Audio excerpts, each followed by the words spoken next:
Perfeito. Boa noite, bem-aventurados. Hoje estamos com Hermes Magnus. Tudo bem com você, Hermes Magnus? Comment Tudo ça ótimo, va? ça va très bien. Présentement, notre ami está no Quebec, né? É um território que tem esse sotaque assim, ó, presentement. E hoje a gente vai falar de uma história, né? Imagina se o seu dia normal de trabalho virasse um filme de espionagem de Hollywood, né? Com corrupção bilionária, presidente caindo. E então essa conversa épica que vamos ter com Hermes Magnus hoje, né? Ele é um empresário que acendeu o pavio da maior operação de corrupção da história do Brasil, olha só. Então, segura aí, vai ser terrível. E eu sou um escritor, né? Tenho um buffet também aqui no Brasil e gosto de detonar a narrativa globalista, né? Então, a gente vai conversar sobre essa narrativa globalista de vários países, porque a gente sabe que essa narrativa globalista ela acontece em vários países. Então, o Hermes ele desenterrou um escândalo que abalou o mundo, né? Vamos mergulhar com ele com 20 perguntas, e hoje ele está no Canadá, né? Faz quantos anos que você está no Canadá, Hermes? 10 para 11 anos já. Ok, Quase 11 bom, eu anos. cheguei em 2011 aqui, eu cheguei em 2011 aqui no Brasil. Canadá, a primeira pergunta aí, um pouco divertida, a gente ouviu falar de um cheiro de dinheiro chinês, né? Pingando para os cofres de Trudeau, a gente chama de fentanyl money, né? Rolando solto, né? Comissão também de triada, sabe, que investiu em real estate, né? Em imobiliárias, né? O dinheiro chinês também que comprou eleições, né? Com 11 candidatos no bolso, né? Você não acha que está na hora de um lava-jato quebecois, canadiano carruacha? Olha, o Quebec tem uma lava-jato permanente, é instituição chamada de Opération Charbonneau. E é muito interessante essa Operação Charbonneau, porque ela investiga os corruptos do Quebec há já mais de décadas, mais de uma década, e nunca conseguiu prender ninguém. Mas institucionalmente ela está lá. Quando eu cheguei, quando eu cheguei no Quebec, pessoas me chamaram para entrevistas. A Rádio Canadá veio me entrevistar e veio o Jornal de Montreal. Uma menina, que ela é casada com um brasileiro, inclusive uma jornalista, a Sara. A Sara veio me entrevistar. Então fomos para uma cafeteria, fomos conversar e tal, mas ela estava inquieta e ela me fez a primeira pergunta: por que o Quebec? O que se faz aqui? Eu falo, e ela, não, deixa eu te explicar. Eu fiz uma matéria que deu muita repercussão no Quebec, e aí ela me explicou a Operação Charbonneau e me explicou os envolvidos, os implicados. E aí ela me dá o link, abre o link. Houve um escândalo no Brasil dentro da Lava Jato, que era o escândalo da Ruivinha. O que era a Ruivinha? A Ruivinha era uma refinaria toda enferrujada em Pasadena, no Texas. E só que esta refinaria, ela indiretamente pertenceu ao Quebec, a um empresário do Quebec, que é um globalista. As pessoas falam muito de Jorge Soros, mas eles não falam as outras peças do Sim. tabuleiro, os outros filântropos, esse também é filântropo, é o dono de uma megacorp no Canadá, tem os mesmos hábitos do Jorge Soros, mete o dedo em muitas coisas como o Jorge Soros, e ele era o dono da Pasadena.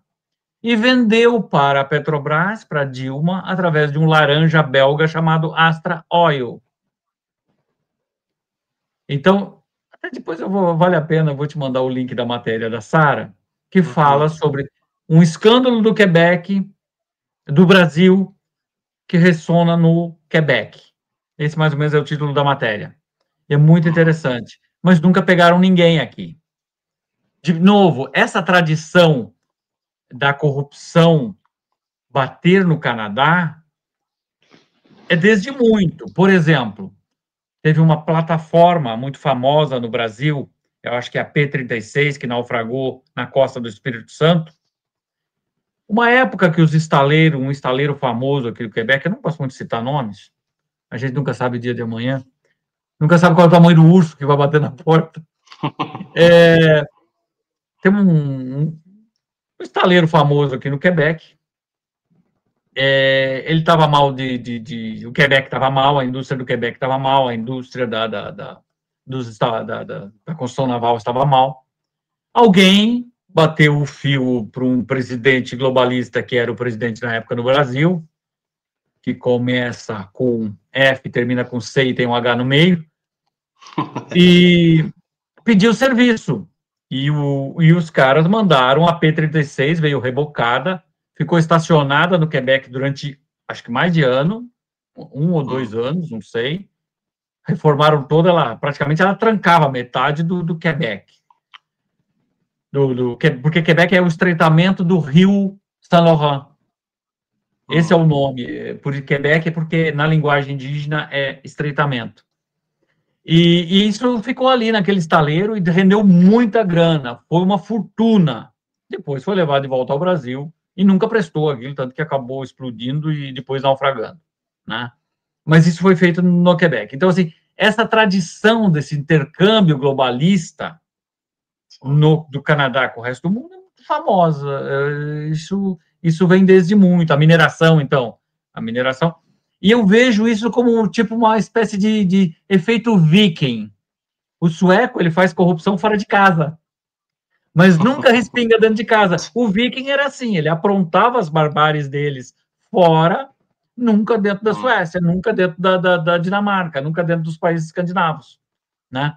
Então, essa coisa da corrupção overseas, a corrupção do Brasil é uma mina de ouro para o mundo. Sim. Não é só para chinês. As pessoas pensam que é para chinês... Alstom, Siemens, todas essas companhias lucraram muito com a corrupção brasileira. Sim. E bancos americanos, idem. Né? Conglomerados canadenses também lucraram com a corrupção. Então, assim, mexer com essa coisa overseas... Um belo dia eu fui confrontado, um comunista, um escritor comunista em Portugal. Ele disse: o seu problema é a Internacional Socialista. E a Internacional Socialista hoje, o que ela é? Ela é como é que se diz? É a espinha dorsal do globalismo. Eles têm uma network gigantesca. Então, o seu problema é isso. O seu problema não é mais Brasil, o seu problema não é mais Alberto Youssef, o seu problema é Internacional Socialista, porque ninguém vai entender que você fez aquilo por patriotismo, ou por caráter, ou não interessa, para eles não interessa. Interessa que você foi o estupim de uma coisa que derrubou uma presidente e que depois meteu um presidente na cadeia e foi uma hecatombe. E tanto que depois aparece na France 24 um infográfico dizendo que eu era o Edward Snowden do escândalo Petrobras. Na Europa eu virei vedete. Os caras que me mandaram isso, né? Eu disse, não, eu não quero comparação. Edward Snowden traiu o seu país para denunciar. Eu não traí ninguém. Eu simplesmente denunciei. Então, as pessoas têm essa... Mas aí eu fui contestar, né? Mandei mensagem e tal, ignoraram e tal, mas eu disse, desculpe, eu não quero esse... Não, mas aqui é importante, a gente coloca isso como se fosse uma coisa boa, uma coisa importante, né? Eu disse, não, nesse momento eu prefiro ficar no anonimato, mas tá na internet até hoje, lá na France 24. E é isso. Então, assim, essa questão da corrupção chinesa no Canadá, hoje eu não sei o que tem de concreto, né? Tem muito zuzuzu, tem muito rumor. Olha, os chineses no Canadá, eles estão aprontando há muito tempo. Há muito tempo. E o Canadá, por exemplo, a maior empresa de modems, a pioneira no mundo, era canadense. E esta companhia, ela começou a ser implodida de dentro para fora, graças aos chineses. E o espelho desta empresa hoje é a Huawei. A Huawei nasceu do roubo, né, desta empresa canadense. Como é que se deu a história? Se deu a história o seguinte: a empresa foi sendo roubada, e as autoridades não faziam nada, fuga de dados, plágio, começou a pipocar modems na China, em tudo que é lugar, tecnologia deles, até que a empresa quebrou. O governo assumiu os prédios na massa falida desta empresa na região de Kanata, e para um dos prédios era uma fortaleza, um troço tão legal, um prédio tão moderno, que eles pegaram aquilo para fazer a parte de inteligência do governo canadense. Quando começaram a reforma, descobriram cabos de rede paralelos dentro das paredes. Então, assim, isso é muito antigo, essa coisa da China aprontar aqui dentro. Mas sabe o que é o que mais me assusta? Às vezes, eu sou obrigado a importar coisas da China, porque não tem, o Canadá ele é muito dependente das coisas. Olha, eu vou falar um número, um equipamento de $7.000 americanos. Quanto você imagina de impostos eu pago para colocar ele dentro do Canadá? Da China para o Canadá. 30%? 500 CAD. Eu pago $7.000 e pago só 500 CAD de imposto. Isso dá mais ou menos uns $350 americanos. Está de portas abertas. Para a China. Está de portas abertas, 100%.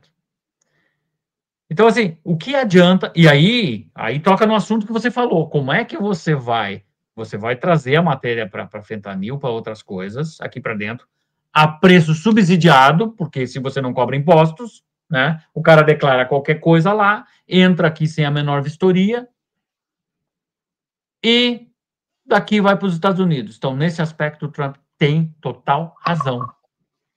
O Canadá está de portas abertas para a China.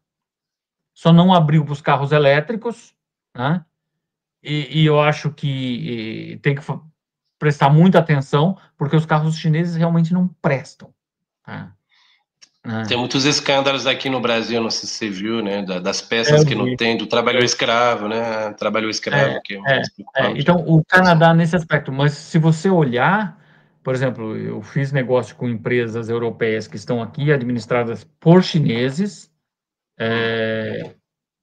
recebi até calote, e não volto a fazer, eu não é nem questão de discriminação, eu não faço negócio aqui dentro do Canadá, com empresas chinesas. Ou se a administração estiver na mão dos chineses. Eu não faço negócio. Tá? Às vezes tem pessoas que querem comprar meus produtos, eu invento uma desculpa, eu não vendo. Tá? Outro que eu não vendo hoje aqui dentro do Canadá e está perigoso é qualquer empresa que tenha link com indianos. Eu não, porque é o novo chinês, tá? Eu simplesmente não vendo. Os mesmos que turbinaram a China estão turbinando a Índia. Numa situação bem predatória. Tá? Eles só não são competitivos hoje porque eles não têm uma cadeia de logística da Índia para a América do Norte. Tá? E porque o Trump conseguiu botar freio nisso. Mas às vezes eu tenho que interromper pedidos no meio, devolver dinheiro, dizer, se eu descobrir que tiver algum link, eu simplesmente não vendo. Porque está começando uma onda de plágio violentíssima. Então, tudo isso que você falou com relação à questão do Trudeau, eu não acho que o Trudeau seja um... E o que é pior, tá? Porque o cara que faz deliberadamente o mal, ele é mais previsível do que o cara que é um dumb, que é um débil mental. Né? E eu acho que ele é aquele cara vislumbrado, aquele cara, sabe, que ele crê num país de Alice, é um cara meio abobado. Por que eu digo isso? Porque eu conversei há um tempo atrás com um indiano, um cirque, e ele me disse, olha, um indiano falando contra o próprio povo dele. Trudeau fez um erro crasso, um erro que não tem perdão.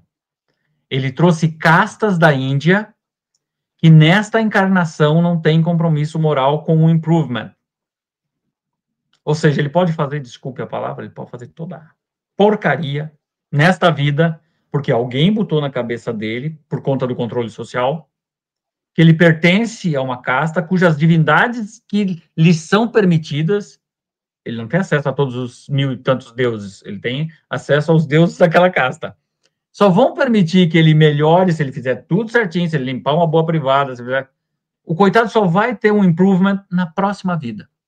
E o Trudeau trouxe também estes para cá. E agora está dando choque entre eles. Né? Por quê? Porque você inundar um país, querer impor o multiculturalismo desta forma, você quer. Então, você trouxe pessoas, o Trudeau trouxe pessoas sem nenhum compromisso moral nesta existência. Então, começam crimes. E aí vem os scams. Nossa, cada 20 ligações que eu recebo no telefone aqui, 19 eu tenho que bloquear. Porque é scam indiano. Para tomar senha de banco, essas coisas e tal. Virou um inferno isso aqui. Tá? Virou um verdadeiro inferno. Então, telefone, assim, às vezes liga alguém do governo, quer falar comigo, do imposto, ou alguma coisa da empresa, eu acabo não atendendo, porque eles dizem lá, no caller ID, eu não atendo. Depois me xingam. Eles falam, você me desculpe. Eu estou cansado de atender ligação de scam. Né? Então, eu acho que o Trudeau fez de abobado, o que é um pouco mais grave, porque não tem previsibilidade o tamanho do estrago que ele cometeu. Tá? E aí vai isso, inclusive para as pautas de gênero. Ele conseguiu vender, dentro dessa idiotia dele, ele se vendeu para o globalismo. Sim. Né? Foi um flanco aberto, foi fácil. Se o globalismo teve alguma resistência em algum outro país, ele não teve essa resistência no Canadá, graças a esse lado abobado dele. Em crer no país de Alice que não existe. Você gostaria, por exemplo, que o Canadá, se o Canadá fosse o 51 estado dos Estados Unidos? O que você acha? É uma brincadeira, mas... eu faço brincadeira. Por exemplo, às vezes eu estou nos Estados Unidos e eu cometo alguma besteira, algum erro e tal. I'm sorry. I just arrived from the fourth state. Aí todo mundo ri e tal, aquela coisa assim, né? Isso não vai acontecer, isso não vai acontecer. Eu acho que valeria sim para algumas províncias, tipo a Alberta, porque a Alberta saiu dos Estados Unidos. Sempre queria ser, sim. A formação da Alberta vem de conservadores que fugiram da Guerra Civil Americana e se instalaram lá. Então, isso tem mais a ver. Mas o resto do Canadá é a forma carinhosa que o Quebec trata o resto do Canadá. Não sei se você sabe. A sigla é ROC, Rest of Canada. O quebecois sabe que isso aqui é um país dentro do Canadá. Né? É o restinho, como se fosse les miettes. Inclusive, ontem eu estive visitando a capital nacional do Quebec. Eles tratam por capital nacional e eu respeito, tal, enfim. Eu acho, hoje, isso seria pouco provável, porque o Canadá, e aí talvez, eu quero muito que dê certo, que a América do Norte dê certo nessa nova configuração. Eu quero. Eu desejo muito. Isso vai ser bom para mim, isso vai ser bom para todo mundo aqui, vai ser bom para o mundo. Porém, nós temos um problema sério. A dinâmica da economia, ela não espera. Ela não espera. Então, por exemplo, essa briga tarifária, por exemplo, antes eu via muito produto...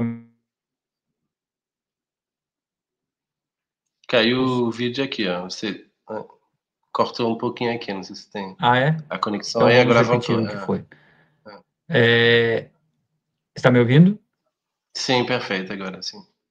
Só a imagem que travou, mas... Deu um erro de gravação.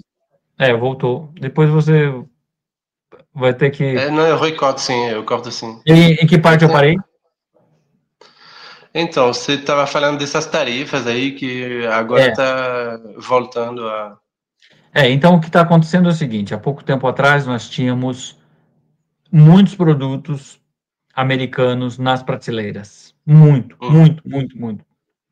Agora está invertendo. Você vai ao mercado e existem muitos produtos europeus, ferramentas alemãs, está tudo mudando numa velocidade muito grande, né? Então, assim, dinheiro é aquilo que os antigos já falavam, dinheiro não suporta desaforo. E eu acho que isso, se não resolver, se não estabilizar, se não entrar num acordo, vai ser difícil reverter. Mas tem um outro aspecto.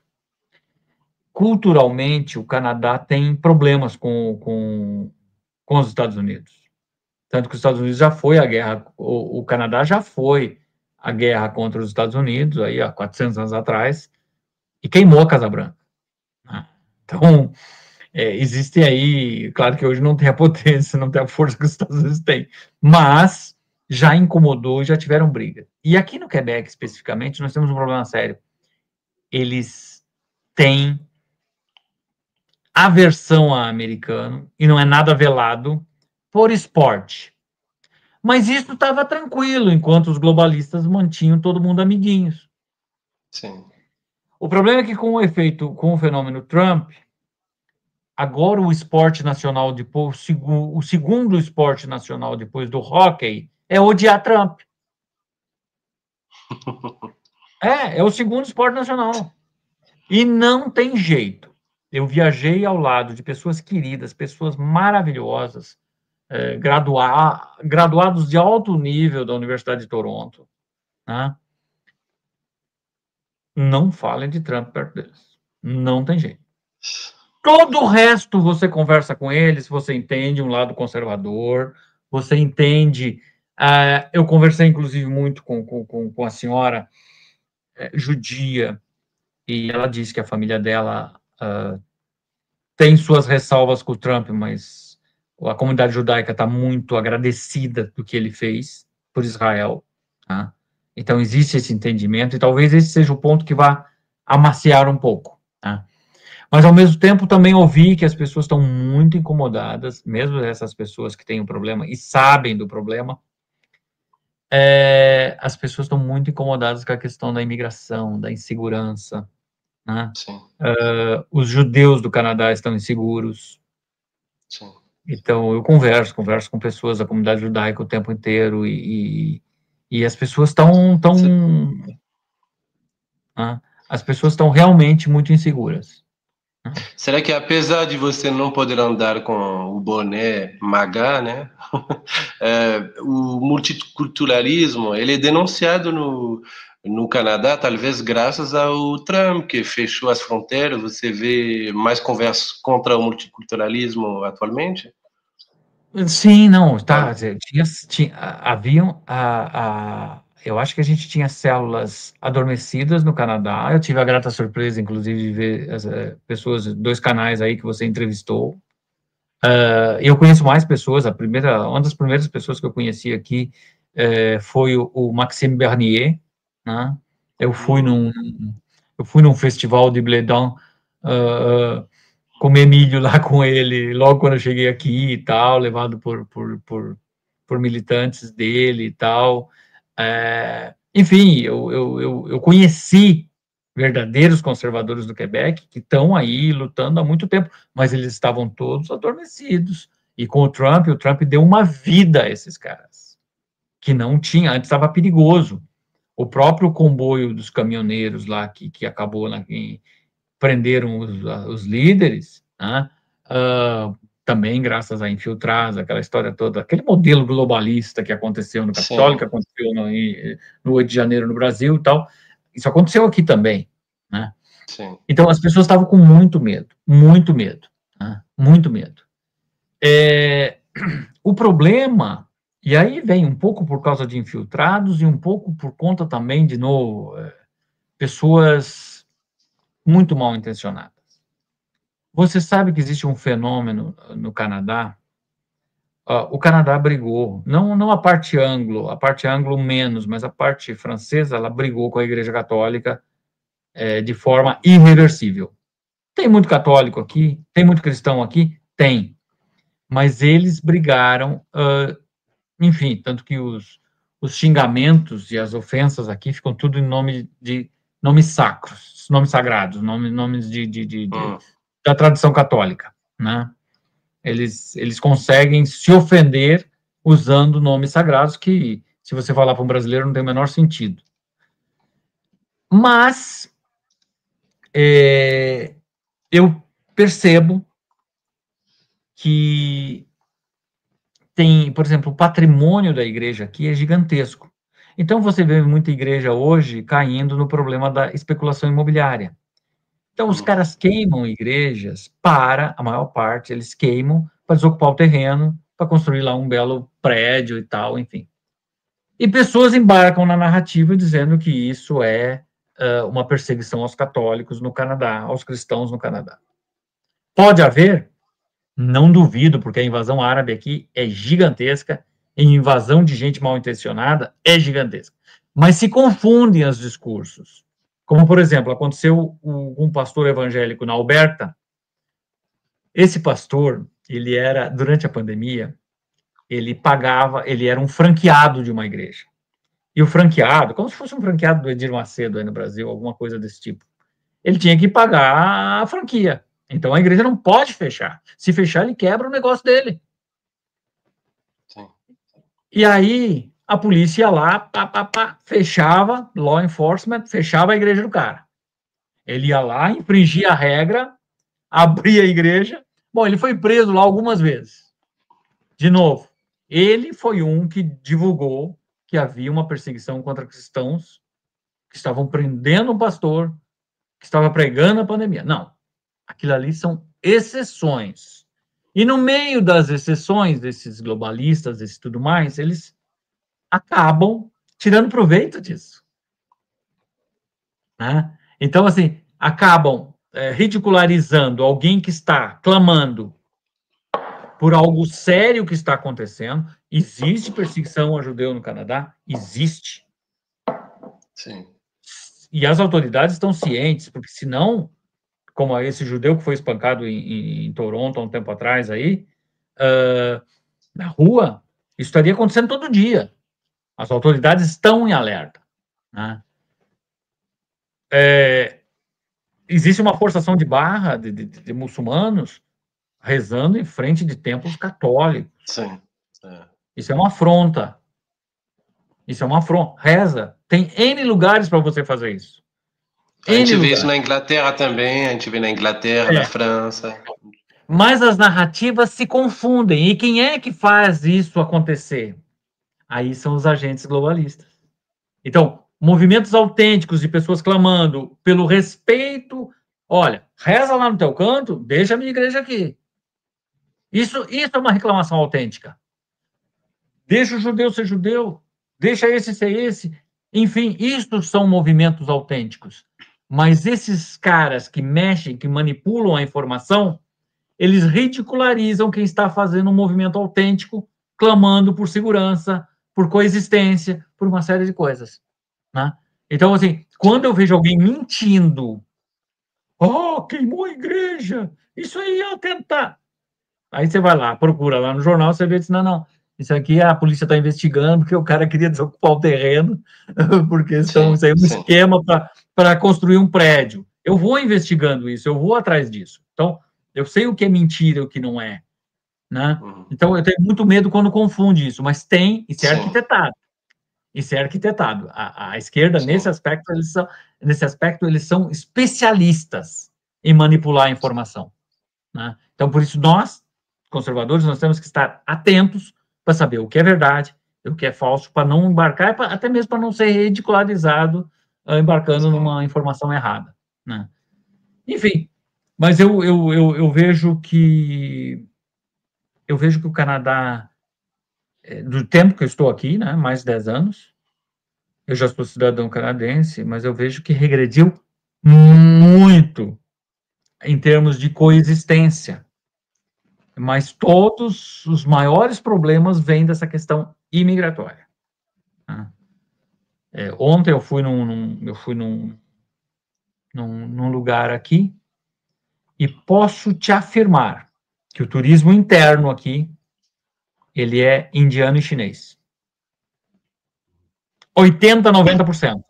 Eu não vi outro tipo de pessoas. Turismo interno. Então, isso assusta a pessoa, o quebecois, aí ele está atento, eles estão assustados, eles estão, né, essa imposição... Sabe que muitos brasileiros com quem eu converso aqui no Brasil, que foram para a França, me falam que é difícil achar uns franceses também na França. Eu ontem eu fiquei bem assustado com o que eu vi. Bem assustado. Eu só encontrei...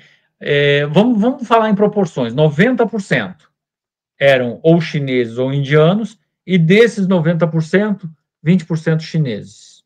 O resto tudo indiano. Né? Me chamou muita atenção, porque era a capital nacional do Quebec, isso é emblemático. Não era em Montreal, não era numa cidade cosmopolita, era numa cidade mais quebecois mesmo. Né? É a capital nacional dos quebecois. Né?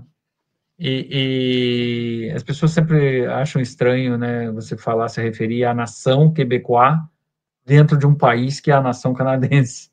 Mas é assim mesmo que eles tratam. Né? E o Canadá deixa eles serem um país, no imaginário deles, né? Tipo assim, brinca de ser país e vida que segue. Perfeito. Antes de passar para outra pergunta, eu queria tocar um assunto que é a glamourização, deixar glamour, né, o comunismo. O francês às vezes não entende o que é comunismo, porque para ele não teve no país dele atentados igual aconteceram no Brasil, igual aconteceram no Canadá. Eu queria que você explicasse um pouquinho para um público francês essa tentativa de criar uma ditadura comunista, né? Você Então, conhece um pouco essa... a Frente de Libertação do Quebec foi um movimento que começou aí depois dos anos 60, coincidentemente, no mesmo momento que todos os marxistas pelo mundo estavam se rebelando e se armando. Então, a luta armada no Brasil, que começa mais ou menos depois da década de 60, ela teve um análogo no Quebec. A ditadura militar no Brasil, ou o regime militar no Brasil, que foi uma espécie de contragolpe, começou em 64. Os militares não saíram, depois deveriam, como se diz, deveriam ter resolvido o problema e terem saído, e ficaram. Sim. E eu acho que isso acabou dando muito poder aos comunistas do Brasil. Tanto que muitos viraram vedetes. Então, aí. O Canadá resolveu de uma forma diferente. E aí tem muito brasileiro que não sabe, que embarca em narrativas. Trudeau é comunista. Quem é que pediu a intervenção militar no Quebec para debelar o movimento separatista marxista da FLQ? O pai do Trudeau. Ele pediu a intervenção. E olha o detalhe: quem é que deu o grito de guerra do Quebec livre? Charles de Gaulle. Houve uma feira em Montreal, Charles de Gaulle subiu no palanque, começou a falar e gritou: Vive Quebec livre! E automaticamente o ministro, que era o Trudeau, tomou providências. Né? Aqui não. Né? Aqui não. Algum tempo depois, a luta armada no Quebec endureceu. No final dos anos 60 até o início da década de 70, endureceu muito. Tanto que mataram um ministro dentro da Assembleia no Canadá, do Quebec. Mataram um ministro e explodiram bancos. Foi uma coisa horrorosa. Bom, e eu tenho até uma passagem interessante que aconteceu comigo um tempo atrás, que remonta a esse passado. Eu moro perto de uma cidade chamada São Bonifácio, cidadezinha de interior. E São Bonifácio, ou São Bonifácio, São Bonifácio. Era o núcleo dessa resistência marxista. A Rússia mandava os agentes vinham para cá treinar os caras aqui. Muitos saíam daqui, iam treinar em Cuba, iam treinar com os tupamaros na América do Sul, enfim. E aí, esse movimento foi ficando muito forte e começaram os atentados por tudo. Mais ou menos assim, na mesma época que tinha os atentados no Brasil. Tinha justiçamentos no Brasil, tinha justiçamentos aqui. Enfim. Quando aconteceu o sequestro, aquelas coisas, tudo que aconteceu no Brasil, durante a ação dos comunistas, os militares do Brasil, eles... Sabe o gato que brinca com o rato e não mata? Sim. Foi assim que os militares do Brasil, desculpa, foram bundões, porque não resolveram o problema. Eles deveriam ser cirúrgicos. Bom, o Canadá, então, fez a intervenção militar, que chamavam de mesure de guerre, fizeram no Quebec, prenderam todos os comunistas, deportaram todos para Cuba. Não gosto de Cuba? Vamos para Cuba. Deportaram todos para Cuba. Acho que um ou dois, acho que voltaram há pouco tempo atrás para morrer aqui, né, por questão de clemência, tal, alguma coisa assim, já depois de velhos, já não fazer uma mal para ninguém. E eu sei que... Mas os militares resolveram o problema pontualmente aqui no Canadá. E saíram de cena. No Brasil não saíram de cena, criaram um monstro que está incomodando até hoje. Né? As pessoas não entendem isso que fizeram. Né? E ó, eu não estou desejando mal para ninguém, não, tá? Mas se esperar mais um pouquinho, Zé Dirceu vai para o STF, tá? Como troféu por tudo que fizeram no passado. Atentados e tudo aquilo, né? Então, assim, criminoso no Brasil é premiado. Então, esse é o comparativo entre os comunistas no Quebec e os comunistas no Brasil. No Brasil, eles foram condecorados com anistia, né? Ficam xingando os militares que, desculpa, foram bundões até hoje, né? E aqui no Quebec eles conseguiram resolver o problema. Existe no imaginário coletivo o quebecois, ele é um comunista. Ou melhor dizendo, uma piada que eu sempre falo, ele tem todos os drives do comunismo instalados, só faltou rodar o aplicativo. Tomara que não rode. Eu vejo isso todo dia, pelo número de estatais. Tem estatal para tudo. Né? Daqui uns dias vai ter estatal até para cortar o cabelo. Né? Uma coisa que me chamou muita atenção é a parte de diplomas. Se você cortar a unha, você é capaz de um bom cortador de unha, a manicure é capaz de ganhar um diploma superior. Tá? Eu fiz francização, eu não me sinto 100% proficiente, eu ainda cometo erros. Je faço, como toujours la bordelização da língua francesa. La bordelização. Sabe, uma coisa assim, la bordelização, c'est um mot que je ia pensar. Né? Eu cometo erros ainda, porque eu falo outras línguas e tal, enfim. Mas eu ganhei um diploma de extensão de nível superior por isso. Eu acho isso errado. Eu acho errado isso. Eu tenho um diploma de extensão, como se fosse um MBA em francização. Se eu fosse para o Brasil, eu daria aula. Está errado. Aí eu vi que todo mundo tem diploma. Era o que a Rússia fazia no passado. Dá diploma para todo mundo. O que acontece? Você vai chamar um funcionário para trabalhar? Eu sou o apertador do parafuso. Se você quiser alguém para tirar o parafuso, chame outro diplomado. Mão de obra fica muito cara, todo mundo é especialista de nada, porque não servem para nada. Essa é uma crítica que eu faço ao sistema. Então, assim, o comunismo, assim, essa ideia, ele já existe. E é preciso fazer atenção. É preciso, porque hoje você precisa de mão de obra aqui, eles saem sindicalizados do berçário, da maternidade. E isso é perigoso. Né? O Brasil já entrou nessa desgraçadamente. Né? A Europa, alguns lugares também já estão com esse problema. Né? A criança, quando recebe a pulseirinha na maternidade, ela já é sindicalizada. É, o marxismo cultural, né? Sim. Então, assim, ela já sai ela sai da maternidade com a cartilha embaixo do braço. Isso é muito perigoso. E eu vejo isso aqui. Por exemplo, um tempo atrás, eu vi um rapaz gay entrando no carro com adesivo do Che Guevara. Por favor, alguém diga para esta anta o que é que Che Guevara fazia com os gays na época do Che Guevara. Sim. Alguém explique, por favor, a essa criança, né? Então, assim, eu vejo tudo, mas tu vê que, assim, confunde-se entre a maldade dos arquitetos que estão operando, a Internacional Socialista, que é o globalismo e tal, esses arquitetos da maldade, com pessoas inocentes, com pessoas abobadas das ideias, que caem nesses contos do vigário, que caem nessas lorotas. Né? Comme on dit, l'enfer est pavé de bonnes intentions. Exatamente isso. Exatamente isso. Mas de boas intenções o inferno está cheio. É isso aí. E é uma pena, porque é uma geração que vai ter problemas. Né?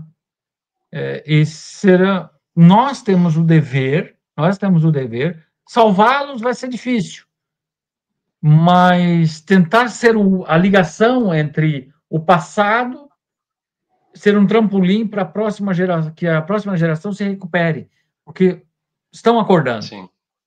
Mas estão acordando com sofrimento, porque você pega um jovem hoje, ele se depara com um problema, com uma situação, ele precisa de um psicólogo. Sim. É demais para ele. Né? É demais Saíram estudos recentemente sobre os estudantes, né, nas universidades francesas, e com um número muito alto de suicídio, né, o desejo de se suicidar. Realmente tem um sofrimento mental, né, extremo, por causa dessa ideologia woke, né, dessa lavagem cerebral que é feita assim. Eu tenho aqui na minha cidade, eu tenho 2 meninos que passam aqui na rua todo dia como zumbis. Eles não sabem o que fazer da vida, eles vêm pedir trabalho. Mas eles são tão atormentados, sabe aquele jovem que tenta falar 20 palavras no tempo verbal de uma palavra? Sabe? É a base de medicamento. É triste. E como é que você vai confiar?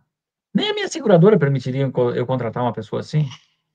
Mas me dá pena. Eles precisam de uma chance, eles precisam de uma oportunidade. Mas eles estão, sabe? Quando me falaram que os 2 irmãos tomam remédios, me deu uma tristeza tão grande. E você olha, são saudáveis, aparentemente. Né? Sim. Eu vejo muito triste. Então, assim, isso piorou um pouco. A França é um dos países que tem um recorde de antidepressivo que o pessoal toma. É um dos países recordistas de tomar antidepressivo. Aqui, por exemplo, eu fui semana passada, há 2 semanas eu fui a Portugal, voltei há 2 dias, voltei de sexta-feira, e no avião, 2 moças daqui tomando remédio a viagem inteira. É uma coisa assim, é surreal o que estão fazendo. Né? E outra coisa. Na minha época eu tomava vinho que era melhor, pelo menos, mas.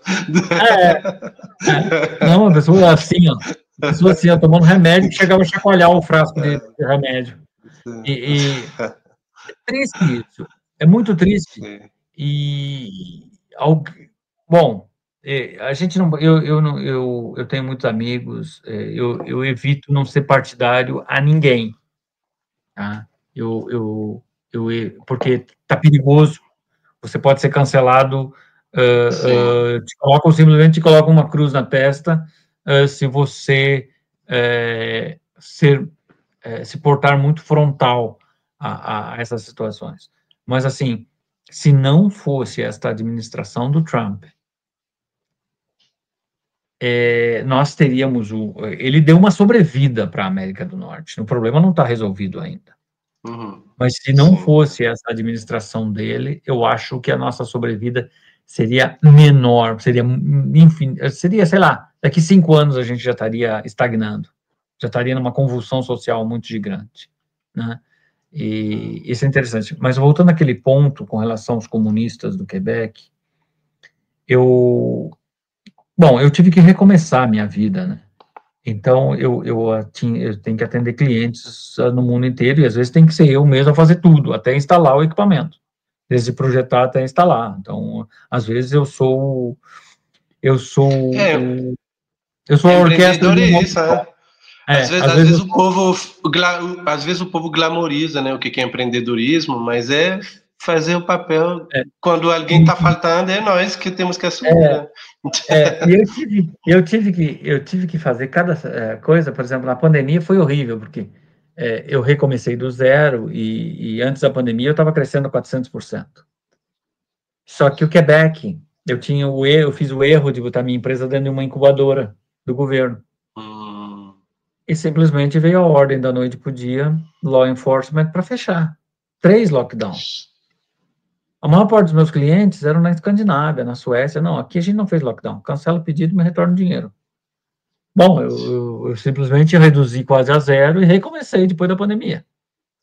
Então, assim, mas no auge, depois da pandemia, eu até, durante o tempo que eu era refugiado, eu tinha passaporte de refugiado. O passaporte de refugiado, ele só é aceito, o canadense, ele só é aceito sem visto pela Alemanha. Todo o resto da Europa você precisa ter visto. A menos que você entre na Alemanha e faça tudo por terra. O que é dispendioso, é horrível. Bom, então, um belo dia eu tive que descer na Alemanha e fazer por terra. Mas é bonito, ó. É bonito. Mas é cansativo. De carro, né? É cansativo. Eu tive que ir até a Finlândia de carro, com neve. Pegar os ferry e... Bom, então eu cheguei, fui atender o meu cliente, atendi um cliente na Noruega, depois eu atendi outro cliente, passei pela Suécia, Estocolmo, peguei o barco, fui até a Finlândia, atendi o cliente na Finlândia, em Helsinki. Quando eu estou voltando, quando eu estou entrando no barco para voltar para Estocolmo, tinha na minha frente uma van, uma Eurovan, essas da Volkswagen, antiga, né? Placa da Finlândia, e alguns adesivos em russo no vidro do carro. E chamou atenção aquela van e tal. Chegou em Estocolmo, desci o carro. Eu tinha a noite inteira para cruzar a Suécia, eu tinha dormido no barco durante o dia, lá são 5 horas de travessia. Peguei a noite para cruzar a Suécia, para chegar em Malmo, e em Malmo pegar o outro barco para ir para a Alemanha. No meio do caminho, né, lá pelas tantas, eu vejo aquela van na minha frente, a mesma, com as luzes traseiras todas apagadas.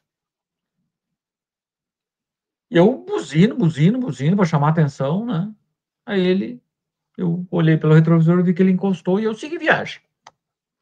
Bom, no amanhecer do dia, lá tipo entre 5 e 6 da manhã, eu tô chegando na fila do ferry para esperar que 7 horas da manhã o barco saía.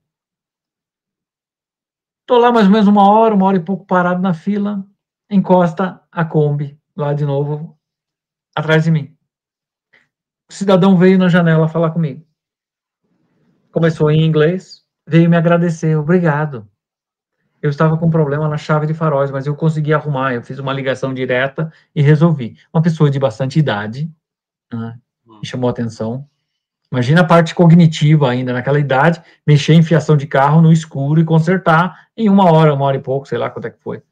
Bom, ele me chamou lá para ver, e eu fui lá, olhei aquela fiação toda, com fita lá e tal, ele fez, ele desmanchou a chave de farol e ligou tudo ali e fez funcionar. Tu imagina você emendar os fios e olhar se está tudo funcionando atrás, voltar, e sozinho.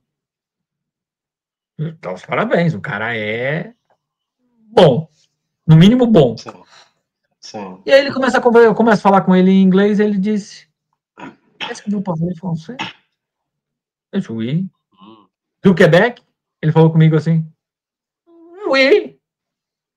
Ah. Aí ele me falou assim, não, você está com o carro locado, esta placa é de locadora, ele sabia pelo código das letras, e da região de Hessen. Cara, assim, aí eu estou indo visitar a minha mãe, eu sou russo, né? Eu moro na Finlândia, estou indo visitar a minha mãe que mora em Hessen também, e tal. E aí comecei a falar francês com ele, e ele me contou que esteve nos anos 60 e 70 na região de São Bonifácio, no Quebec. Só podia ser um agente da época. E falava com muito saudosismo, que ainda tinha amigos em São Bonifácio e tal. Mas eu comecei a me borrar de medo. Eu lembrei de um amigo, de um cara que eu conheci em Portugal, um escritor, um comunista, que disse: o teu problema é internacional socialista. Mais um pouquinho ele vai saber que você ajudou a derrubar a Dilma e que você ajudou a botar o Lula na cadeia. Aí começou a passar um filme na minha cabeça, me deu pânico. Eu entrei no barco, fui na praça de alimentação do barco, comi alguma coisa e fui direto pro meu camarote, fechei a porta. Só saí de lá para pegar o carro e continuar a viagem até a locadora para devolver o carro para seguir viagem. Mas me bateu um pânico, assim, começou a passar um fio na cabeça. Mas o cara tinha tudo. Eu tirei fotos, inclusive, da van e tal. Então, são coisas assim que a história é muito viva ainda. Né? No Brasil, mais viva ainda, porque os terroristas estão aí. Sim, né? sim. Estão vivos e estão glamorizados. Né? Esse aqui é o mais triste. Né? Mas sim. Eu queria te perguntar, porque eu falei com o Kim Paim antes da nossa entrevista, ele justamente perguntou, ele falou que também tiraram, né, a escolta do Bolsonaro, né, em vez de proteger os cidadãos, parece que ele só protege, né, os amiguinhos deles, os amiguinhos do rei, né, e você também, em vez de ser protegido, você foi atacado, né, como que você vê? É que assim, o erro do Bolsonaro, e mesmo ele tendo passado pelo governo, ter sido um alto funcionário do governo, eu acho que as pessoas não se deram conta, eu acho que foi um pouco de romantismo, em que o Estado brasileiro, ele não tem mais instituições. Então você não pode confiar no Estado brasileiro.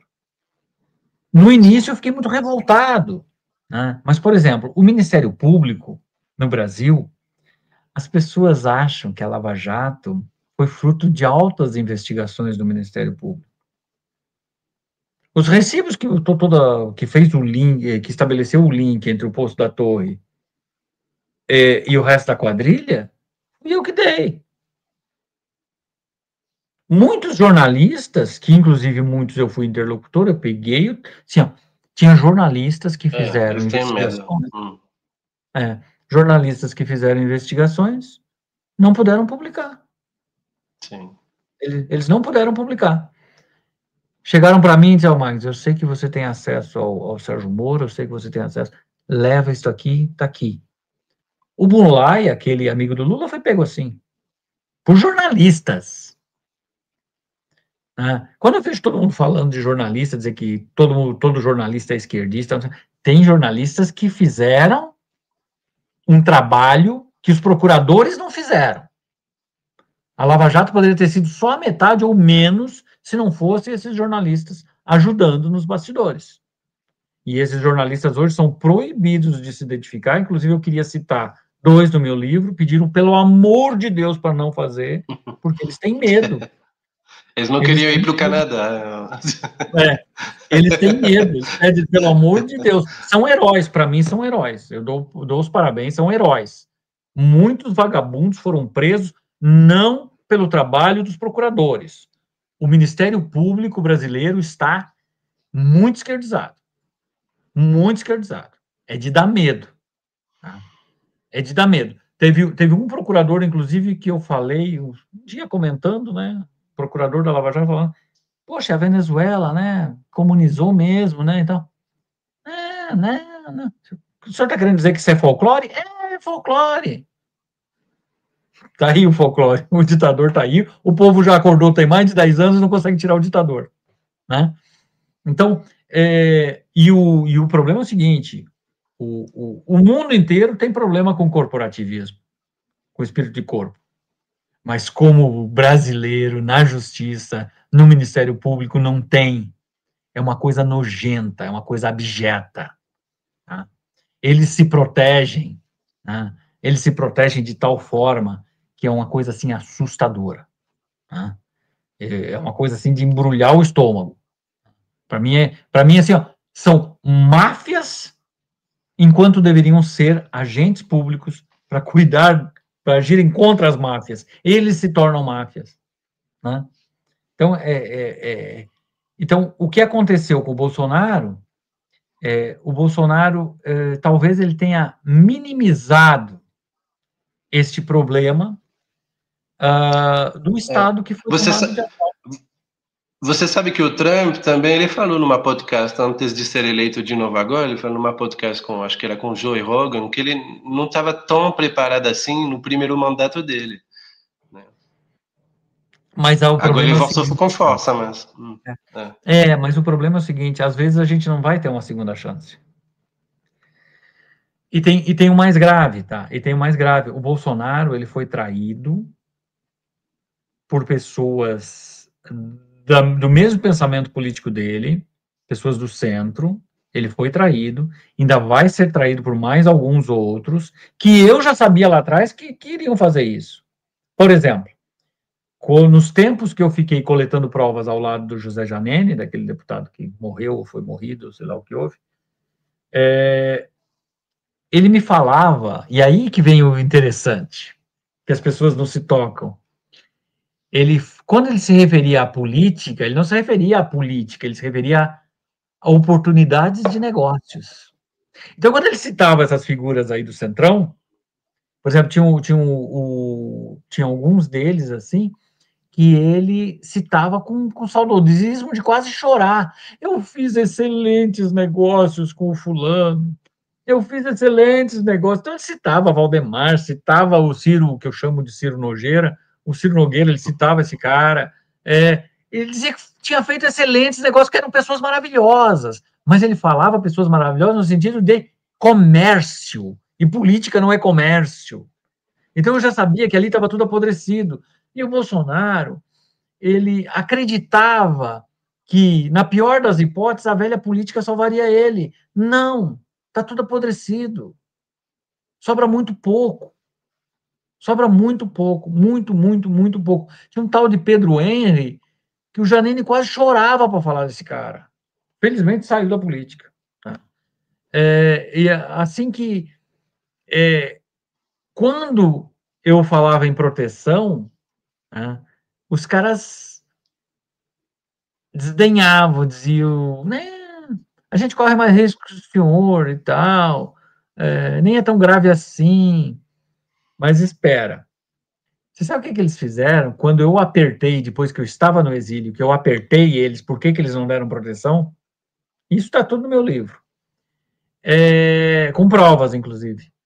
Eles vão para dentro de um processo que eu movi contra eles no tribunal, no Conselho da Corregedoria do Ministério Público, no CNMP, e dizem que perderam o processo de avaliação, pediam desculpas e que haviam perdido o meu processo de análise de riscos. Mas como não tinha acontecido nada, então também era porque não era tão grave assim. Não aconteceu nada porque eu saí, depois de ter um monte de perseguição. Então, não dá para esperar nada e respondendo ao Kim Paim, não dá para esperar nada desse Estado. Esse Estado está carcomido, esse Estado não pertence mais às instituições. E você vê que os brasileiros estão acordando cada vez mais a essa realidade? Estão vendo isso cada vez mais? Estão, mas o grande problema é o seguinte: o cara que precisa trabalhar para botar comida na mesa, ele está andando e andando para tudo isso. Se você hoje chamar alguém para gritar Bolsonaro livre, não vai aparecer quase ninguém. O povo está desesperado, precisando comer. Né? E quem tem que lidar com seus compromissos diários e pagar boleto, ele quer distância dessa política, porque ele está tão decepcionado com tudo. Né? Então você diz, o povo está acordando. Não, o povo está tentando viver, que está cada dia mais complicado. Né? Eu conheço casos aí, histórias aí, que a coisa é assustadora, e as pessoas acham, como não chegou ainda na porta delas, que nem é tão grave assim. Né? Por exemplo, eu conheço pessoas que tiveram terras confiscadas, né? Terras confiscadas em nome do benefício público, tipo para fazer um parque, e se acredita que as pessoas perderam a terra e têm que pagar os impostos da terra que foi tombada para fazer um parque ou fazer uma coisa? Tá sim. São capazes de tudo. Então, eu acho muito triste.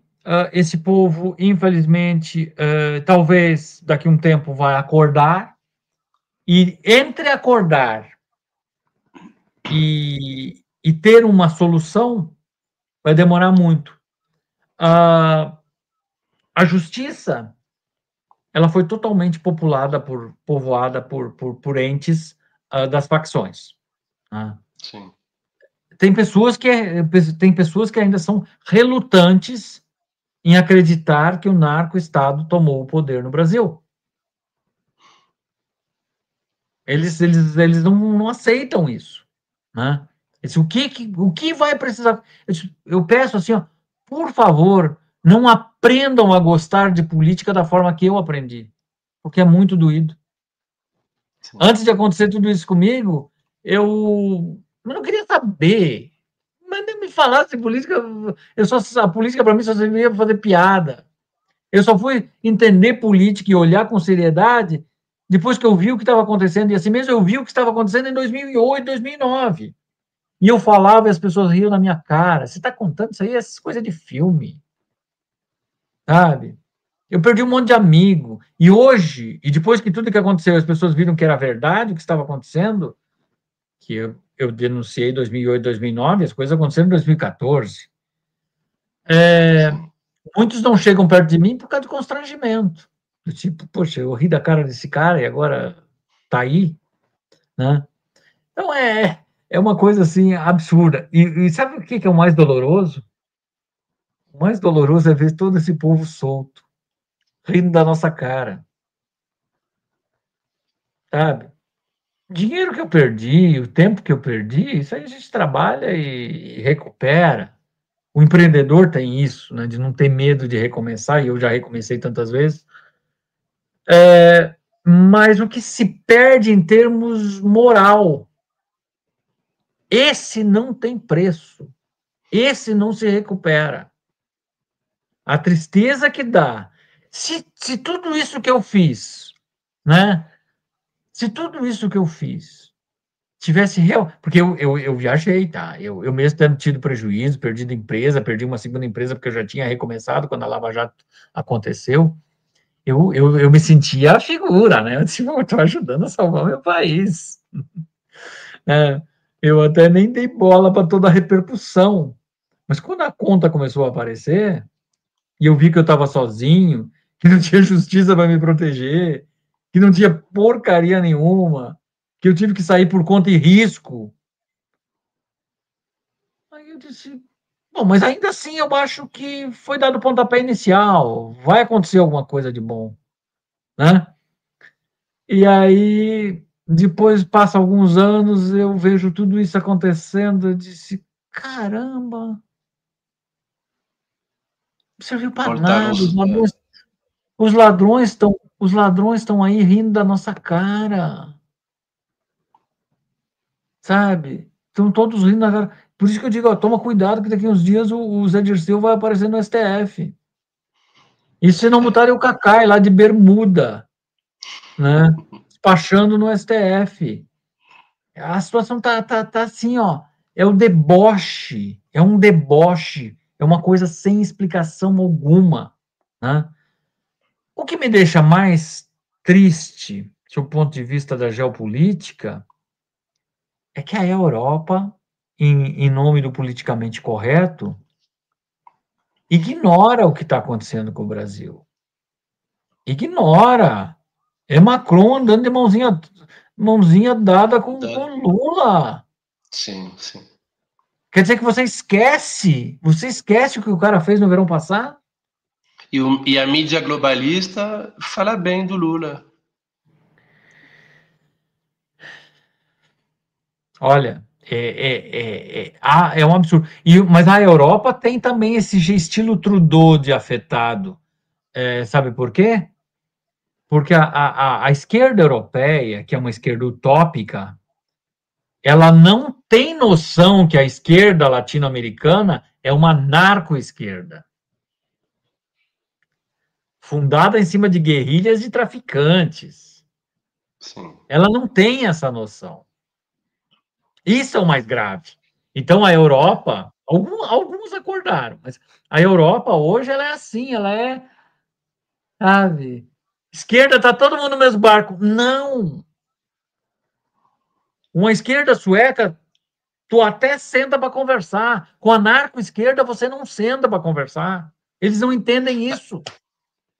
Daqui a pouco, só para brincar, daqui a pouco a esquerda sueca vai ser um islamista radical. Talvez. Mas enfim. Mas assim, em termos comparativos, a Europa tem a mania. Você sabe qual foi o único político que me defendeu na Europa quando Portugal me expulsou? Não. Uma deputada comunista. Foi para o Parlamento Europeu perguntar para Portugal por que eles fizeram aquilo comigo. Era o medo. Então, o que eu posso crer dessa mulher é que essa senhora, é que ela, embora eu tenha divergências sobre o ponto de vista ideológico com ela, com o que ela acredita, mas ela não se enquadraria num conceito de esquerda latino-americana.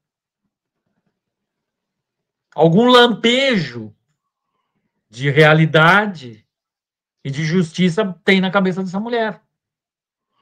Como é que eu não posso ver isso? Eu vejo isso. Né? Dizer que eu concordo com ela, com o que ela pratica, que ela, sabe? Não.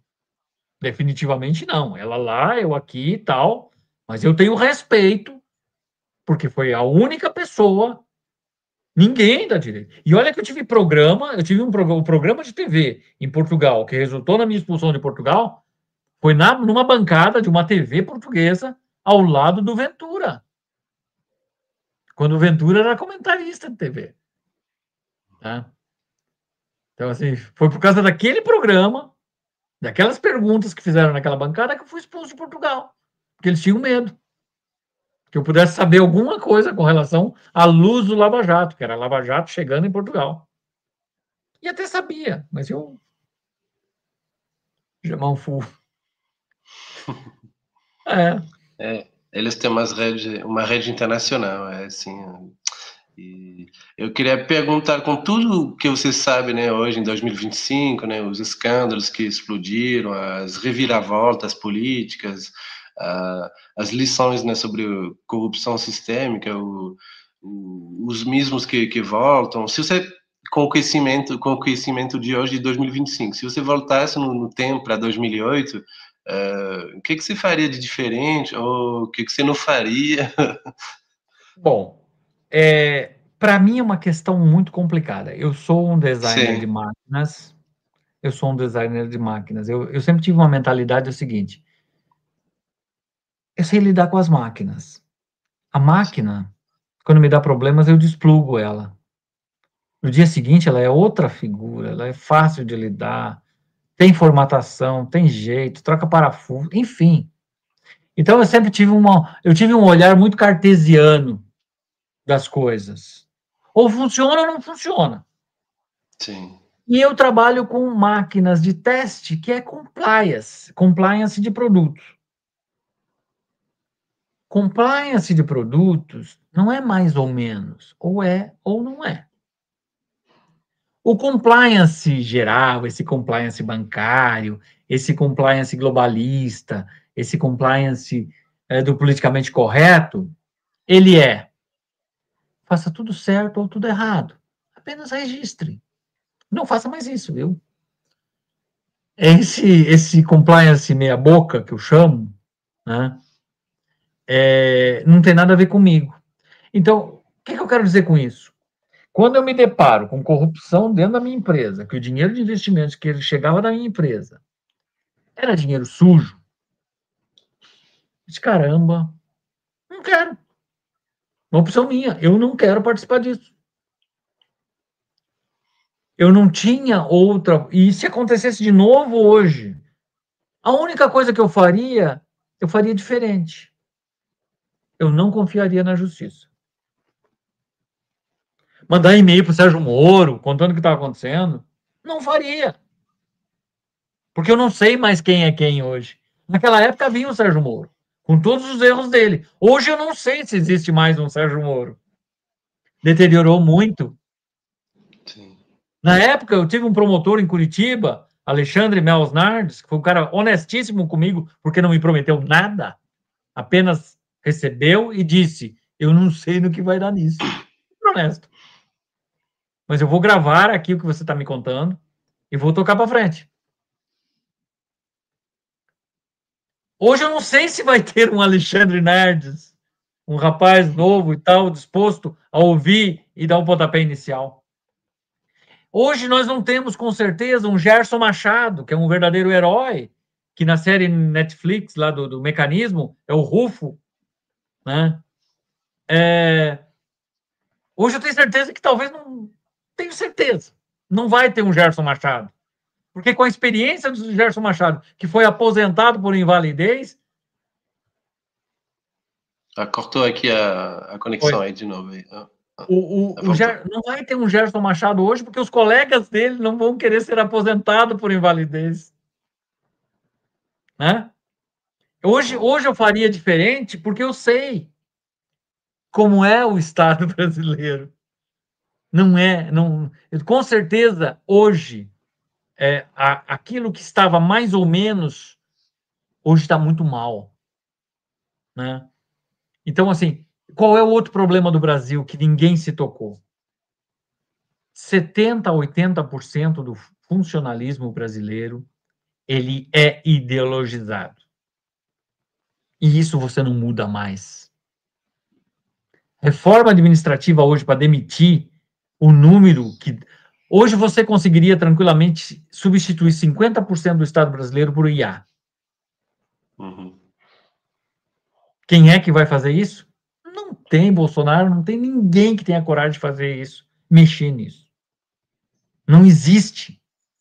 No tamanho do Estado brasileiro, que foi pensado, os republicanos, os caras que montaram a República no Brasil, que roubaram da monarquia essa república, esse Estado para fazer uma república, eles nunca quiseram federalismo pleno. Tem essa palhaçada de pacto federativo que não tem nada a ver com o federalismo. Ou seja, os estados não têm autonomia para nada. O Estado, os municípios, todo mundo tem que ser submisso. Né?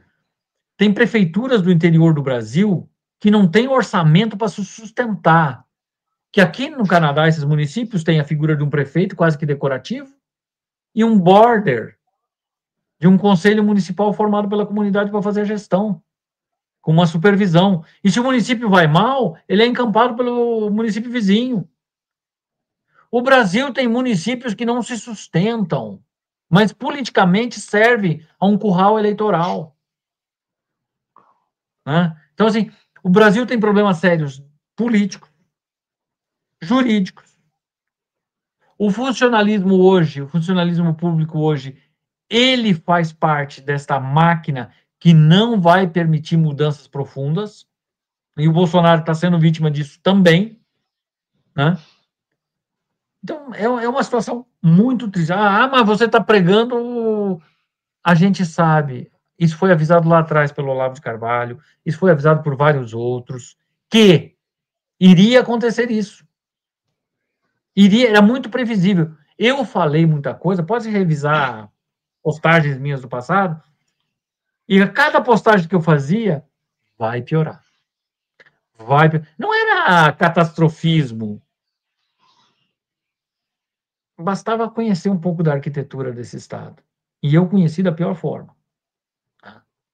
Então, hoje precisa descer um pouco para começar alguma coisa de mudança. E essa mudança só virá de uma reforma administrativa. E essa reforma administrativa e jurídica, né, o judiciário, a reforma do judiciário, só vai acontecer com a mudança da política de forma radical. Destes quadros que estão aí, 99% esse quadro está contaminado. Você salva algumas poucas cabeças. Hoje eu vi uma denúncia que está rolando aí, que eu fiquei muito chateado. Eu espero que não seja verdade. Eu espero que seja só uma armação contra ele, contra o Adrilles. Né? Então, assim, o Estado que contamina o político virou cultural. Virou cultural. Né? Então, assim, eu desejo de coração que isso que eu vi da denúncia contra o Adrilles, que isso seja mentira. Porque se não for mentira, é exatamente isso que eu acabei de falar. O nível de contaminação, ele é exponencial, ele está engolindo tudo. Né? Ele está engolindo tudo. É muito triste, muito triste. Você acha que a batalha é mais cultural do que burocrática? Ligada, né? Mas uma batalha espiritual, o que guiou você também na sua luta? Ser judeu, né? Eu não acreditava na tese de guerra de uma batalha espiritual. Eu não acreditava. Mas eu começo. Por quê? Porque não é uma guerra ideológica. As pessoas acham que é uma guerra ideológica. Não é, já foi. Nós estamos aqui brigando, trocando tweets lá, xingando petista. Já passou isso aí agora. Para os caras que mandam nesta máfia, que solapou o poder, eles estão rindo. Deixa eles lá, brigando de direita e esquerda, brigando de um pseudo racha na sociedade que não existe. Né? Pode ter certeza. Eu fiz a experiência em Portugal. Estava em casa, no prédio do lado, que é muito próximo, tinha uma família de brasileiros com uma família de argentinos, se reuniram na área assim comum do predinho para fazer um churrasco. Ficaram até tarde da noite conversando e eu fiquei escutando. E os brasileiros falando. Lá tinha, nessa festinha, tinha petista e tinha bolsonarista. Ninguém se agrediu, mas colocaram de forma enfática suas posições e tal. Essa tempestade perfeita que a militância dizer que tem racha, não, eles continuam conversando. Tá? Tem uns mais afetados que não brigo, não converso mais contigo porque tu é petista, não converso mais contigo porque tu é bolsonarista. Isso é uma minoria. Tá? A sociedade, essa divisão da sociedade, ela não existe sob o ponto de vista que eles estão pregando aí. Mas isso é cômodo para esses caras. Dizer Sim, que é a mídia que inventa uma polarização para orientar em certo caminho. Exatamente. Exatamente. Então, assim, o grave da história é que enquanto a militância fica aí pensando que estão brigando por alguma coisa genuína, para construir algo genuíno, o Estado não pertence mais a alguma possibilidade de ação política. Se você... Vamos pensar o seguinte cenário. Reconduza Bolsonaro hoje à política. Ele não vai conseguir fazer absolutamente nada. Porque o Estado já perdeu, o presidencialismo já perdeu o poder. O presidencialismo no Brasil já não tem valor nenhum. O primeiro-ministro hoje é o Xandão. Mas tirando, por exemplo, ganhando a maioria no Senado, na Câmara e renovando também o STF. Mas que maioria? A gente achava já que tinha alguma maioria na política parlamentar. Quando chega na hora das votações, Tanto que nós não temos mais... Cortou aqui de novo a conexão. Pedro. Ninguém saiu em defesa do cara. Pouquíssimos, raros. Sim. Né? Raros saíram em defesa do Daniel Silveira. Raros. Sim. Por muitos. Verdade. Voltou? Sim, voltou. Tem um corte. É só a gente olhar para trás e olhar o Daniel Silveira. Foi o primeiro que foi para a degola e ninguém saiu em defesa do cara. Sim. Lá atrás já era para ter acendido o alerta. Tem coisa errada aí. A gente acha que tem uma maioria na política, mas que maioria é essa? E agora, de novo, nós vamos botar a maioria no Senado. Que maioria, pelo amor de Deus? O nível de infiltração é muito grande. Quando você vai renovar a casa, você vai lá, 30% é picareta consumado. Aí aparece, tipo, aquele Luiz lá da Flórida, que deu golpe na Flórida, é o Luizinho Picareta. Aí aparece lá um Janones. Essa turma, assim, tu vai ter 30% de lixo, 30% de dúvida e 30% de mais ou menos. É isso que nós estamos nesse ponto. Quando nós conseguirmos chegar a 3/4, né, de política autêntica, genuína, talvez a gente consiga ter espaço para alguma mudança. Né? E a Constituição de 88, ela não era tão ruim como se imaginava, mas eles conseguiram destruir o pouco de bom que ela tinha, que era a suposta autonomia dos poderes. Os poderes não têm mais autonomia, né? E, assim, não vejo possibilidade, né? Existem aí algumas pequenas vitórias que as pessoas festejam como se fosse mudar. Não vai mudar, vai chegar no STF, os caras vão destruir, né? Basta algum esquerdista judicializar, que já tem lá os caras apostos para isso, né? Tem lá como é que é o nome daquele menino lá da voz fina lá, eu esqueço o nome dele. Mas, enfim, tem os caras que estão aí prontos para judicializar qualquer coisa, e a política virou isso, né? Aí eles falam, o Canadá é uma juristocracia? É, sim. Mas Estados Unidos também é. Estados Unidos também é. Mas tem limites, tem limites. Sim, tem. O Brasil é uma juristocracia sem limites. E aí a coisa é perigosa. Né? Então, eu nunca fui pessimista. E aí, falando sobre o ponto de vista de religião, primeiro que eu estou vivo. Né? Eu cutuquei leão com vara curta e estou vivo. Eu passei por algumas aqui fora e estou vivo. Você escapou da KGB até. Passei da KGB e passei por 2 deportações bem traumáticas. E estou vivo. Eu recomecei a empresa 4 vezes. E estou aí. Recuperei meus clientes de novo. Tenho grandes possibilidades. Né? Então, eu não tenho como dizer, eu sou pessimista. Eu sou extremamente realista. Né? Mas o que eu conheci do nível de deterioração do Estado brasileiro não é para agora. E mais, digamos que devolvam num acordão o poder para o Bolsonaro, ou pelo menos a possibilidade dele concorrer a alguma coisa, ele moralmente vai ficar combalido e eles vão fazer isso de propósito. Tá? Ele talvez seja um cara que seja anistiado para botar o pijama e ficar em casa. Até mesmo porque a saúde dele já não é mais a mesma coisa. Os caras tentaram matar ele. Né? O cara carrega isso, o cara carrega o trauma, por isso que ele também amaciou um pouco. Ele carrega esse trauma, não é pouco. 11 cirurgia, né? 11 cirurgia. Ele já tem uma certa idade, né? Então, assim, e eu não o culparia.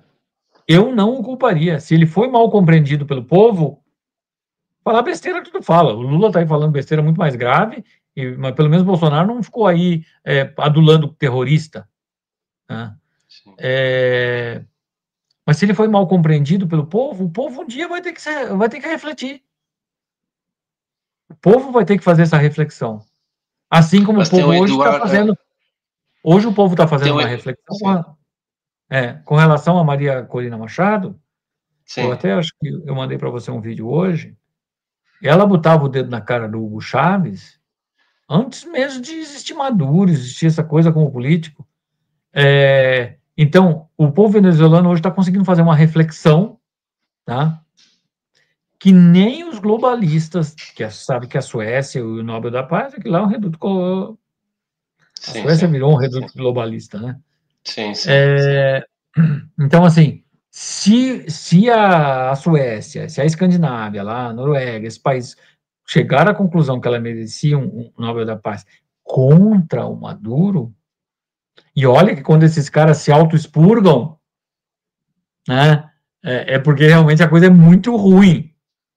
Então, vai chegar um momento que a justiça vai ser feita, talvez um pouco tarde nesse plano para o Bolsonaro. Mas a justiça, para ele, vai existir. Em algum momento, isso vai ter que mudar, né? Mas, nesse momento, nós só temos uma bala de prata. E essa bala de prata é o Eduardo Bolsonaro. Né? Não me peça para tecer opiniões com relação ao Paulo Figueiredo, que eu não vou ter boas opiniões, tá? Mas eu nem sei por que eles estão juntos, mas ok. O Eduardo Bolsonaro, tá? Hoje ele tem...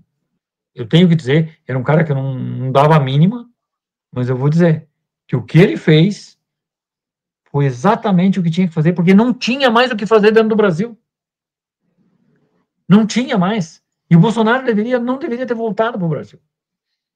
Então, a nossa bala de prata hoje está com o Eduardo e com o Trump. Tá? A bala de prata para o Brasil está aí. Tá? E o Brasil, e assim, essa história de qualificação como um narco-estado, como um estado que tem terrorismo, que abriga terrorismo, e a ressuscitação da Lava Jato nos Estados Unidos, por conta do que os democratas fizeram, tá? Pode ser uma possibilidade, porque muitos investidores americanos foram lesados no primeiro desfalque à Petrobras. E as estatais brasileiras que têm ações na Bolsa de Nova York, e algumas empresas brasileiras que têm ações na Bolsa de Nova York, estão sendo prejudicadas por conta dessa administração esquerdista aí do Lula e dessa quadrilha, começar a lesar investidor americano, eles vão com tudo para cima de novo. Né? Então, a bala de prata, a única chance está na América do Norte. E espero que tomem alguma providência de forma rápida, porque senão, no way. Tá certo. Você viu que eles reabriram algumas investigações contra a Odebrecht, né? Então, realmente o Trump não é mole, não. Eu acredito também que vai ter uma resposta bem forte. É a única esperança para o Brasil hoje. Porque se os Estados Unidos perderem o domínio sobre a geopolítica, a Argentina já está a perigo de novo, né? Porque os peronistas, eles sabem que eles dominam 3/4 do eleitorado através da grana daquela elite. Sim. De Buenos Aires. Especulação. Né? Da especulação também, que atacaram os mercados. Então, assim, se o Trump perder o domínio sobre a Argentina, Paraguai e Brasil, esqueçam, a China vai entrar com tudo. Né? E aí não vai ter jeito.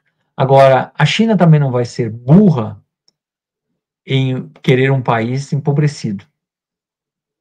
Se a China gostasse de país empobrecido, por isso que geopoliticamente talvez a China mesmo tenha interesse em mudar os rumos do Brasil. Sim. Porque o Bolsonaro não fez mal para a China. Ele foi político até com a Rússia. Né? Sim.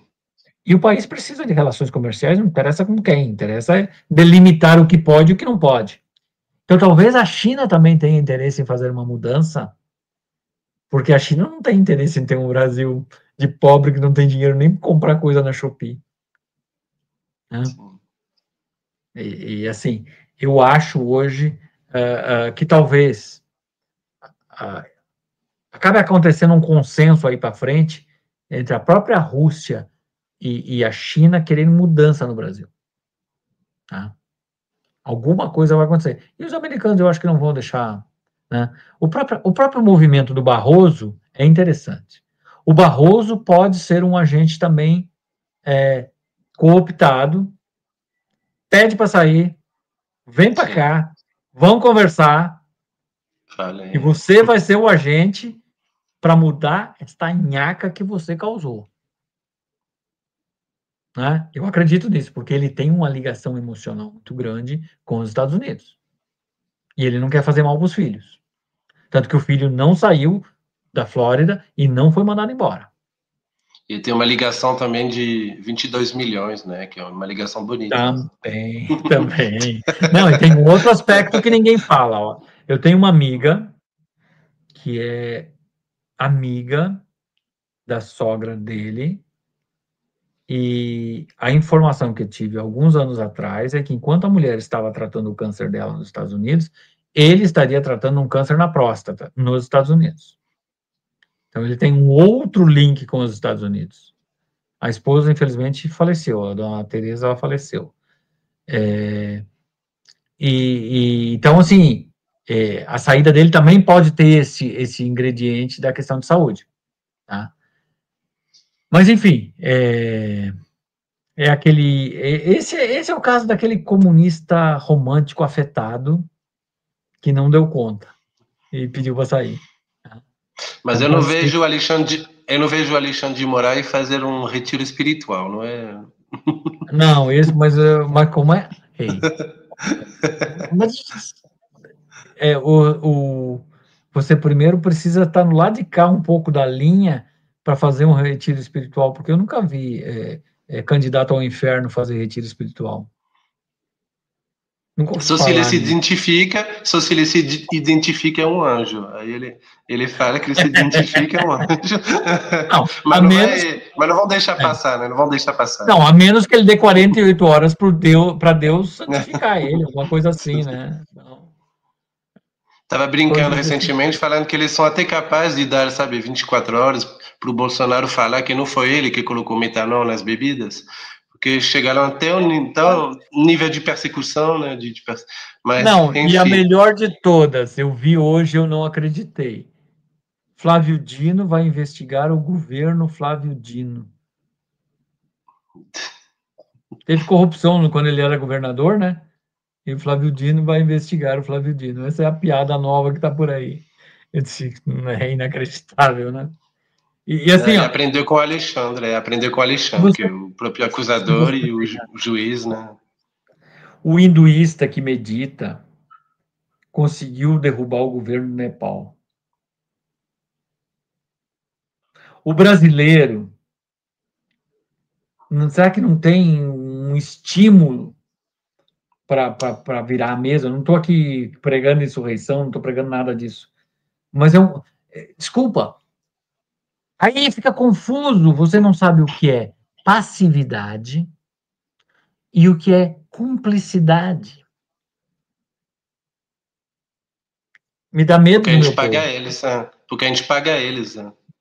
Me dá medo, me dá medo. A chave para parar o Estado brasileiro tem. Arruma esta bagunça, senão o troço não vai mais andar. Né? Eu disse assim, tem dificuldade. Mas vai vir de fora. Mas vai vir de fora pela Magnitsky, pelos tarifs, né? Tomara que acelere isso tem que virar passos largos, né? Para resolver logo, porque a gente está falando aqui como se toda a sociedade fosse uma coisa uniforme, tivesse um nível. Tem pessoas que não têm o que comer quando a crise aperta. A gente não consegue olhar o todo, mas eu conheço a realidade. Tem caras que mal têm a porta na casa. Então, a sociedade brasileira, ela precisa receber uma chacoalhada forte para repensar, assim, mas eu também não culpo, eu não posso culpar, porque eu minimamente esclarecido, que eu me considero minimamente esclarecido, eu fui vítima disso. E só acordei porque fui vítima disso. Então, eu também não posso exigir que o povo que está aí, que não tem compromisso nenhum com a erudição ou com outras coisas e tal, que ele possa despertar. Eu despertei a fórceps, mas você não vai exigir que 200 e tantos milhões de habitantes acordem da mesma forma, né? Então, e outra coisa, né? O que me incomoda muito é que o povo precisa um interlocutor. O povo terceiriza anseio. Anseio você não terceiriza. Ah, ele fala tão bonitinho. Ele me representa. Não é assim. Eu me represento. E essa massa gritando em uma única voz é que faz um líder. Não embarcando um na canoa do outro. E isso precisa mudar. Esse é o efeito da torcida, do futebol. Isso tem que sair da cabeça do povo. Né? Sim. Não é xingando a mãe do juiz que o juiz vai deixar de ser ladrão. No próximo jogo ele vai roubar de novo. Né? Vira um teatro, e a mídia social também incentiva isso muito mais. A gente vai encerrando para o final, a gente fez meio que uma conclusão também já, né? Mas é bom que você ajudou a desvendar bem essas narrativas sombras que até hoje continua, né? A gente falou, inclusive, da juristocracia, dos mesmos bandidos que hoje voltaram à cena, aí dá um pouco de desespero, né? De desânimo, né? Que a gente entende bem. E faz mais de 1h30, né, que a gente está conversando. Perfeito, essas histórias, sim. Eu gostaria só de falar uma coisa que me chamou muito a atenção Claro. no teu perfil. E parabéns. Eu vi as entrevistas que você fez com o pessoal da Rádio Quebec e o outro rapaz. Você defende o Brasil de uma forma que o brasileiro não defende. Isso é interessante, parabéns, parabéns. Você está na posição que eu estou começando agora com relação ao Canadá, que é aprender a respeitar o país que nos acolheu, apesar dos problemas, apesar de tudo, apesar que a gente está vendo coisas erradas, como eu estou vendo aqui, eu tenho que respeitar esse país. Eu tenho que honrar esse país. Né? E eu acho fantástico isso. Você defende o Brasil de uma forma, as pessoas precisam conhecer mais o teu trabalho, né? E meus parabéns. O brasileiro precisa agir assim, né? E assim, mas não sair simplesmente como um efeito. Tem muita gente indo para a internet para ganhar dinheiro com a situação e comentar a política. Não, você pode até ter isso como consequência e isso é digno, né? Você pode até ter uma recompensa e isso é digno, mas as pessoas precisam estar movidas por uma necessidade de mudança do que está aí. Qualquer um que tem um filho pequeno, qualquer um que pense dar um futuro para o filho, ou alguém que tem um jovem dentro de casa que está aí feito barata tonta, que não sabe o que vai fazer da vida, se o Estado não mudar, vai continuar essa desagregação familiar. E a família é a base da sociedade. Então, assim, esse despertar do povo, inclusive com relação àquilo que é o mais sagrado, é a tua religião, é a tua, sabe, é a religião que dá suporte para a tua família, né? Não interessa a crença, não interessa, eu já não vou nem entrar nos detalhes. O que interessa é que quando o Estado tenta mexer nisso que é sagrado, cada vez mais afasta o povo de uma solução. E essa solução vem de famílias bem concebidas, bem educadas, educadas na base, ao ponto de tão bem educadas na base que quando chegar na escola, na frente de um professor esquerdista, ela vai saber se comportar. Né? Mas isso vem da base de uma família sólida. E aí é um conjunto.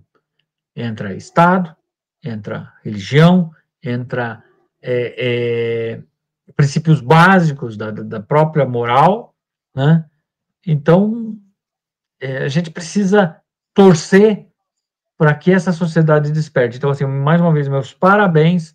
A forma que você defende o Brasil, eu muitas vezes me peguei, nem eu fazendo bem da forma que você está fazendo. Isso é fantástico. Isso o povo tem que conhecer, sério.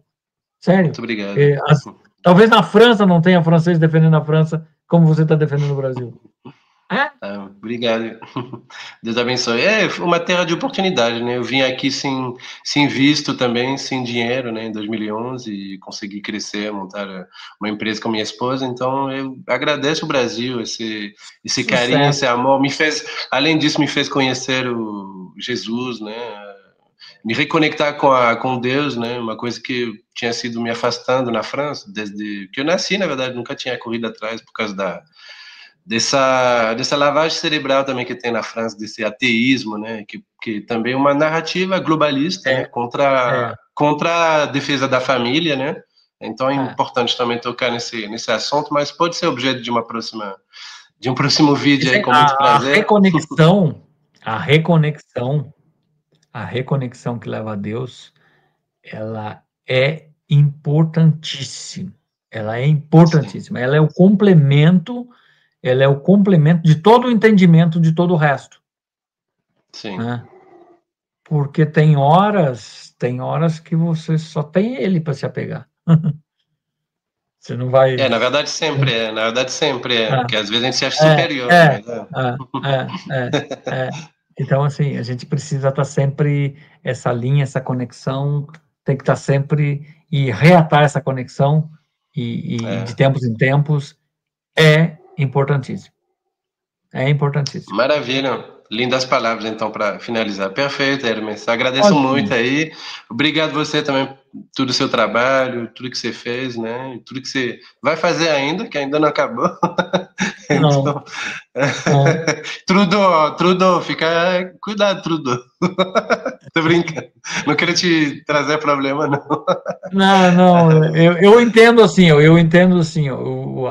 só para encerrar, eu entendo que a questão do Trudeau é que é um afetado, simplesmente é uma pessoa, não é uma pessoa com maldade deliberada, como muitos falam, não, é uma pessoa assim, falando essa bobagem também não é no sentido ofensivo, mas é uma pessoa abobada que foi abduzida por esses globalistas que queriam cérebros fracos para promover isso que fizeram contra o Canadá, que é essa guerra híbrida do fentanil, da imigração desordenada, enfim. E muitos caíram nessa. O Trudeau foi um que caiu nessa, porque já tinha, obviamente, predisposição a isso. E, enfim, é um babaca, coitado. Perfeito, gente. Encerrando aqui, hoje foi épico, teve até aventura com o KGB, uma aventura bem movimentada. Hoje foi uma maratona, né? Então, abraço a todos, até a próxima aventura. E obrigadão, Hermes. Um abraço. Obrigado, Deus abençoe. Tchau, tchau.